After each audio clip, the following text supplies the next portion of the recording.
इस लेक्चर में ज़मीन की जो अंदरूनी हिस्सों उनको कितने हिस्सों में तक़सीम किया गया है, इसको ज़रा देख लेते हैं, ठीक है? ये हमारी ज़मीन है, इसमें से अगर ज़मीन की सतह से नीचे की तरफ, ठीक है, इसको तक़सीम करना चाहें तो यहाँ से उठाते हैं, ठीक है? तो यहाँ बड़ा करके हम लिख लेते हैं, ठीक है? ये हो गया ज़मीन के अंदर का हिस्सा, ठीक है? यहाँ से ज़मीन से उठा लिया हमने एक सैंपल के तौर पर, ठीक है? तो ये पहला जो हिस्सा है इसका नाम है क्रस्ट, ठीक है? 3 बड़े हिस्सों में आप पहले तक़सीम करें, फिर इसके बाद फर्दर इसकी सब डिवीज़न होगी, वो बाद में देखें। फिलहाल याद रखने के लिए 3 हिस्सों में तक़सीम करें। पहला हिस्सा जो है ना वो क्रस्ट है, दूसरा हिस्सा मेंटल है, ठीक है? तीसरा जो हिस्सा है वो कोर है।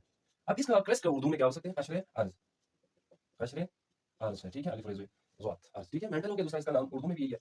तीसरा जो है ना कोर, कोर को उर्दू में मरकज़ा कहा जाता है, ठीक है? तो ये 3 बड़े हिस्सों में तक़सीम करें पहले, फिर इसके बाद हम इस क्रस्ट की तरफ आते हैं कि ज़मीन का सबसे ऊपर वाला जो outer most part of the earth is called crust, ठीक है? ज़मीन का सबसे बाहरी वाला हिस्सा क्रस्ट। ये भी 2 हिस्सों में आप सब डिवीज़न करें, ठीक है? तो 2 हिस्सों में तक़सीम किया जाता है, ठीक है? पहला जो है ना ओशनिक क्रस्ट है, ओशनिक क्रस्ट है।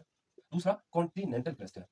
कॉन्टिनेंटल क्रस्ट है, ठीक है? 2 हिस्सों में तक़सीम किया गया। यानी ये जो आपको पता है क्रस्ट पूरा जो है ना सख्त चट्टानों पर, बोल्डर्स पर, मिट्टी पर मुश्तमिल है, जो कि आपकी ज़मीन के सतह के साथ ही आपको पता चल जाता है। हर बंदे को पता है कि इसका किन चीज़ों से मिलकर बना है, ठीक है? दूसरा है ये जो 2 हिस्सों में तक़सीम किया गया है, एक तो ओशन है ना, ठीक है? ओशन है फॉर एग्ज़ाम्पल, ओशन के नीचे से इसका फर्श जो है ना शुरू होता है, ठीक है? तो इस वजह से इसको क्या है ओशन क्रस्ट कहा जाता है। जहाँ पर ओशन है उसके नीचे से उसका फर्श शुरू होता है, हमारी जो कशरे अर्ज़ उसको ओशनिक क्रस्ट है, यानी उनकी सतह पर, इसकी सतह पर ओशन या समंदर मौजूद है, इस वजह से इसको ओशनिक क्रस्ट कहा। दूसरा आपको कॉन्टिनेंट से पता चल रहा है कि बर-ए-आज़म ही है, वहाँ से शुरू होता है नीचे तक, तो इसको क्या है बर-ए-ज़मीन कशरे अर्ज़ कहा जाता है, ठीक है? तो इसकी कॉम्बिनेशन भी यही है कि बोल्डर्स वगैरह, ठीक है? चट्टानों चट्टान वगैरह, ठीक है? इन तमाम चीज़ों पर मुश्तमिल है। दूसरा हिस्सा जो है ना वो है आपके मेंटल, ठीक है?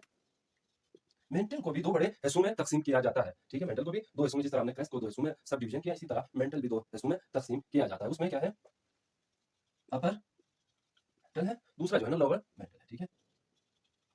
लोअर मेंटल है, ठीक है? तो ये भी बुनियादी तौर पर 2 हिस्सों में तक़सीम किया गया है, ठीक है? एक हिस्सा लिक्विड उसमें फॉर्म में है, ठीक है? वोल्केनोज़ या मोल्टन रॉक्स पर मुश्तमिल है, ठीक है? तो ये भी 2 हिस्सों में तक़सीम किया गया है, ठीक है? वीडियो को कोशिश करूँ कि ज़्यादा लंबा ना करें ताकि बोर ना हो जाए। तीसरा जो है ना वो कोर है, ठीक है? कोर को उर्दू में हमने क्या कहा था? मरकज़ा, ठीक है? कोर को भी 2 हिस्सों में तक़सीम किया गया है, ठीक है? आउटर कोर और दूसरा इनर कोर, इनर कोर, ठीक है?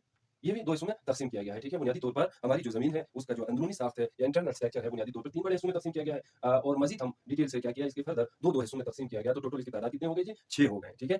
इंशाअल्लाह अगले लेक्चर में हम लोग कोशिश करेंगे कि इन पर फर्दर इसकी मसलन क्या कहते हैं डेंसिटी कितनी है, ठीक है? इसमें किन चीज़ों से मिलकर बने हुए हैं, ठीक है? उन तमाम पर से हासिल गुफ्तगू करने की कोशिश करेंगे। आज के लिए इतना ही काफ़ी है, ठीक है? इस हवाले से कोई सवाल है या कोई क्वेरीज़ है या कोई मशवरा है लेक्चर के हवाले से, ठीक है? इंप्रूवमेंट के हवाले से, तो काइंडली नीचे कमेंट्स दे दें, शेयर करें और इसके बाद सबसे अहम जो है वो फॉलो करें, ठीक है? बहुत शुक्रिया आज के लिए। अल्लाह हाफ़िज़।